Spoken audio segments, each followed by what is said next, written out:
We start today's show with breaking news. Cleveland Browns quarterback Deshaun Watson will face a 6-game suspension to start the 2022 season. I want to get your reaction of this news about Watson to start today's episode. Mark, I had a feeling it wasn't going to be a year suspension. We was talking between 8 to 12. Now it's just only 6. So that put the Cleveland Browns in a pretty good situation when you want to come down to the season. They're having Deshaun Watson for a lot more games than expected. So they came up with a plan. They got it to the judge. Judge Sue said 6 games. So that's where we at right now. This means that Watson is eligible to return Week 7. That is October 23rd against Baltimore. He will miss the Week 3 game against the Steelers if this suspension holds. Now, I've seen that the NFLPA has issued a statement saying that the Players Association and Watson do not plan to appeal the suspension. The NFL now has 3 days to decide if they want to keep the 6-game suspension, but we'll see what ends up happening. Also important news as well. And again, this is fluid. This is breaking news as of this morning, but Watson settled 3 more of the civil lawsuits filed against him, meaning there's only 1 more remaining out there of the 24 women that accused him of sexual misconduct as well. But 6-game suspension, Ike, it's a lot less than I had initially predicted. I'm going to say this. You had it right all along, Ike. Yeah, he stood by his word. He said he did nothing out the context. Obviously, they did settle in court. He got rid of 3. Now he just have 1 more to go. So I'm sure Deshaun Watson and the Cleveland Browns just want to put this all behind them, Mark. Yeah, and I've got to put this out there, Ike, because 2 grand juries in Texas decided not to criminally charge Watson. I know we don't know the full terms of the civil lawsuits of what that monetary figure is with the women accusing him of all of the allegations. But I got to put this out there, and I'm going to let our listeners and viewers cast their own judgments. But if this Watson suspension holds, let's look at some of the other suspensions in the NFL, given that some of the same or some different issues with players throughout the league. It's not. I'll let our listeners and viewers decide for themselves. Calvin Ridley, suspended 17 games for betting. Vontaze Burfict, 12 games for targeting.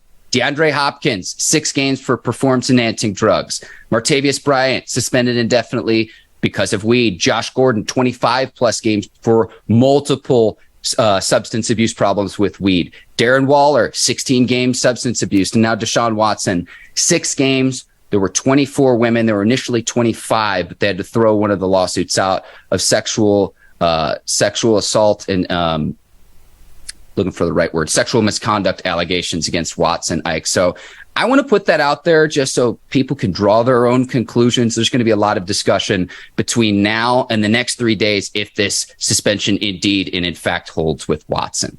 Yeah, Mark, you're talking about a lot of repeat offenders off of that list, which you just named.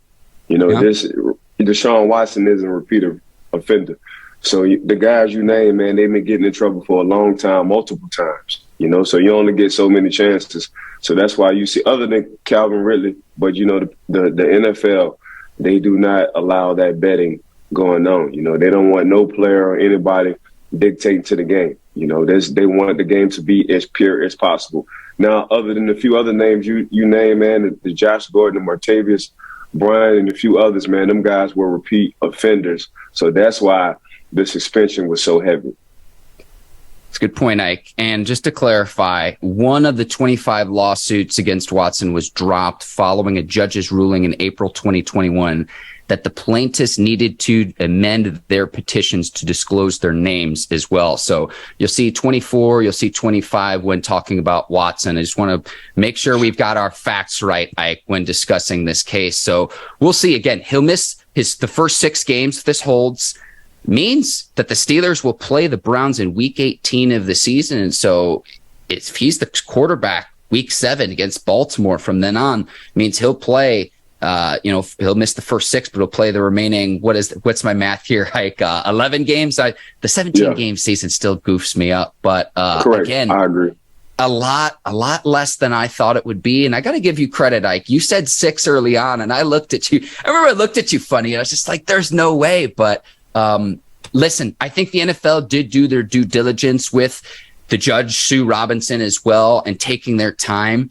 And we'll see if anything else comes of this. There's going to be a lot of discussion this week as is this suspension enough? Is it not enough? Is it too heavy? Is it just right? And I honestly, I want to know more information as this continues to go along, but the NFL took its time in making this decision.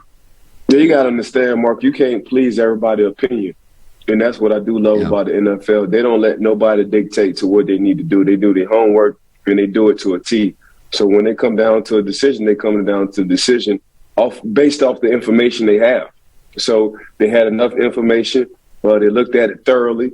This took not even months, but damn near a couple of years. So they looked at everything and they said, look, we're going to give Deshaun Watson 6 games. We feel like that's the best worst case scenario. So there we have it, 6 games for Deshaun Watson.